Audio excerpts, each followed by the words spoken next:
வணக்கம் நண்பர்களே, உங்கள் தமிழ் ஸ்டோரி வேர்ல்ட் சேனலுக்கு உங்களை வரவேற்கிறோம்.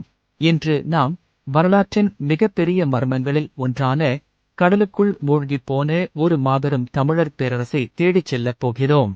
ஆம், நாம் பேசப்போவது குமரிக்கண்டம். பல்லாயிரம் ஆண்டுகளுக்கு முன் தென்னிந்தியாவின் தென்முனையில் இருந்து வெகுதூரம் தெற்கே இப்போது கடலால் நிரம்பியிருக்கும் ஒரு நிலப்பரப்பு செழித்து வளர்ந்தது. இது வெறும் நிலம் அல்ல, உலகின் முதல் நாகரிகத்தின் தொட்டில். இங்கு வாழ்ந்த மக்கள் அறிவு, கலை, இலக்கியம் ஆகியவற்றில் உச்சம் தொட்டிருந்தனர். இந்த கண்டத்தின் தலைநகரம் தென்மதுரை என்றும், இங்குதான் 3 மாபெரும் தமிழ்ச் சங்கங்கள் தோன்றி உலகிற்கே அறிவை போதித்தன என்றும் நம் சங்க இலக்கியங்கள் கூறுகின்றன. அவர்களுடைய கட்டடக்கலை, வானியல் அறிவு, கடலாய்வு நுட்பங்கள் அனைத்தும் இன்றைய விஞ்ஞானிகளையே வியக்க வைக்கிறது.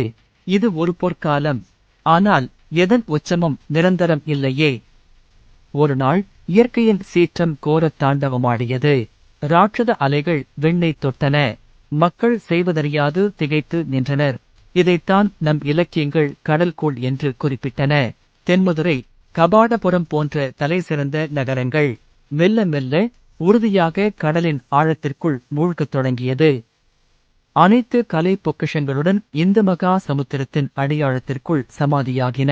எஞ்சிய ஒரு சிறு துண்டு நிலமே இன்றைய தமிழ்நாட்டின் தென்முனையாக நமக்கு கிடைத்தது.